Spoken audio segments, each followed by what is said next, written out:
हे WhatsApp legend. तो आज हम बात करने जा रहे हैं primary agriculture credit societies PACS के बारे में। क्या होता है ये PACS? एकदम to the point. Suppose that, मान लो कि आप एक किसान हो और आपको अपनी फसल बोने के लिए या कोई चीज आगे उसके लिए आपको कुछ पैसों की जरूरत है, तो आप कहाँ जाओगे? ऑब्वियस सी बात होगी, सबसे पहले आप चाहोगे कि मैं गांव का जो बैंक है वहां पर जाके कुछ पैसा उधार ले लूं। तब आप बताओ कितनी आसानी से आपको बैंक से पैसा मिलेगा कि नहीं मिलेगा? उसमें आपको हालत खराब हो जाएगी, इतना पेपर वर्क होता है बैंक में। तो जनरली लोग क्या करते हैं, बैंक को नहीं जाते। अब इस प्रॉब्लम को सॉल्व करने के लिए वो क्या काम करते हैं, उस पर्सन के पास जाते हैं, लोकल लेंडर के पास जाते हैं जो ब्याज के ऊपर किसानों को तुरंत पैसा दे देता। अब वहां जाएंगे तो वहां प्रॉब्लम क्या है कि वो इतना इंटरेस्ट चार्ज करता है कि जितना वो पैसा लगाने के बाद प्रॉफिट नहीं बनाएगा उससे ज्यादा तो उनको इंटरेस्ट दे देगा। तो ये भी प्रॉब्लम है। अब इस प्रॉब्लम को सॉल्व करने के लिए क्या किया जाए? तो इस प्रॉब्लम को सॉल्व करने का एक बेसिक सा तरीका आता है कि एक काम करते हैं कि कुछ लोग ग्रुप में मिल जाते हैं, 5, 6, 7, 8, 9, 10 कुछ भी हो सकते हैं। वो ग्रुप में मिलते हैं और ग्रुप में मिलने के बाद 4-5 कुछ पैसा इकट्ठा करते हैं और मान लीजिए अगर किसी को जरूरत है पड़ती है इमरजेंसी में, तो वो पैसा उठा के उसको दे दिया जाता है। तो इस तरह की जो सोसाइटीज ऑर्गेनाइजेशन होती है इनको बोलते हैं कोऑपरेटिव सोसाइटीज, जिसमें कोऑपरेशन के साथ कुछ काम चल रहा होता है।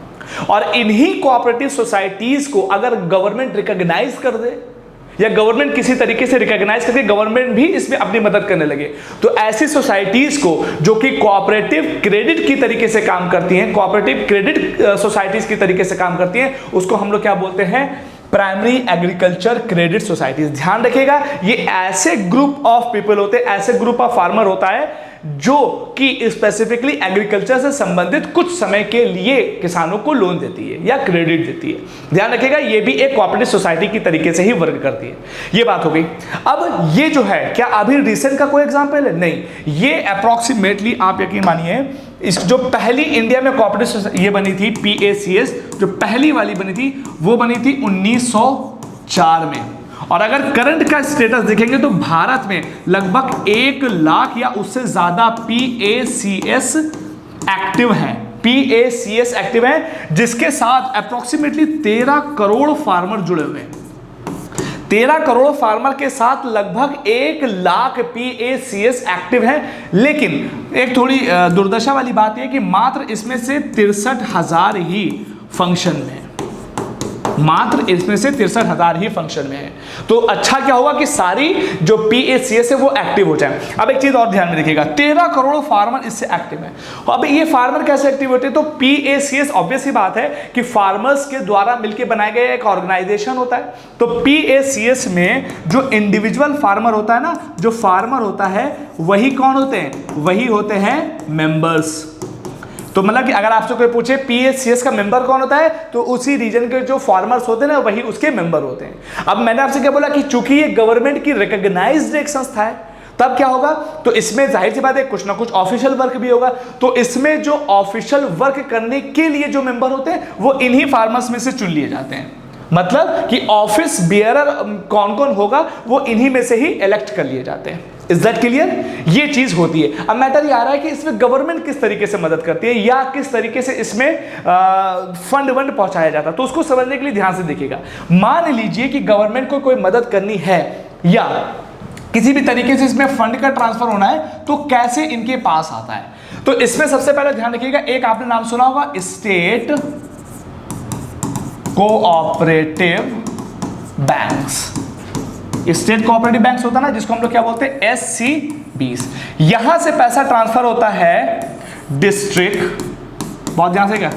डिस्ट्रिक्ट सेंट्रल कोऑपरेटिव बैंक्स को, DCCBs को।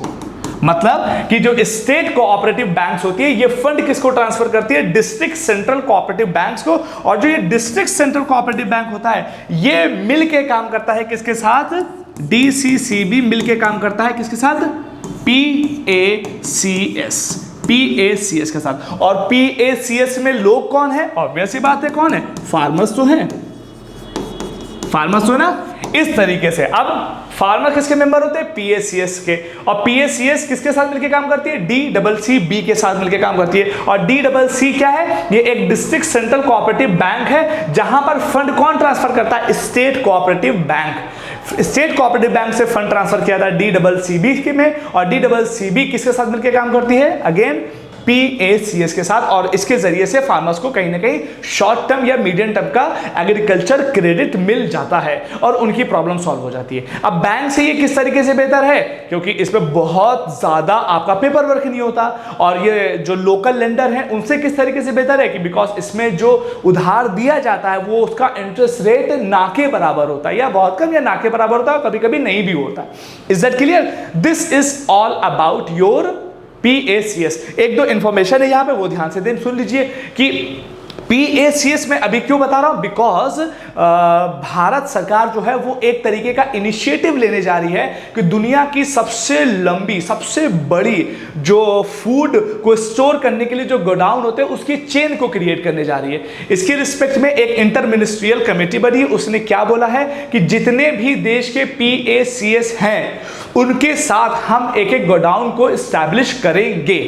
ये न्यूज में साइमल्टेनियसली जो इसके जो मिनिस्टर थे, रिस्पेक्टेड कोऑपरेटिव मिनिस्टर थे, उन्होंने क्या बोला कि अब हम ये चाहते हैं कि पूरे देश में हर एक विलेज में पीएसीएस एस्टैब्लिश हो जाए। क्योंकि काफी गांव है लेकिन सारे में नहीं है। क्योंकि अभी कितनी टोटल पीएसीएस है? 1 लाख। एक्टिव कितनी है? मात्र 63,000। Is that clear? और एक चीज और भी ध्यान रखिएगा, एक गांव में एक से ज्यादा पीएसीएस हो सकती हैं। This is all about the PACS. इससे ज्यादा आपको इंफॉर्मेशन लेने की जरूरत नहीं है। Thank you so much for watching. अगर आपको वीडियो सही लगी हो तो लाइक, कमेंट और चैनल को सब्सक्राइब जरूर करिएगा। और किसी भी तरह की इकोनॉमिक्स से संबंधित कोई भी वीडियो देखना चाहते हैं, कुछ भी हो जरूर कमेंट करिए। हम उसके ऊपर एक डेडिकेटेड वीडियो बनाएंगे जो आपकी समस्या का समाधान करेगी। Till then, stay obsessed and खोखली बातें नहीं।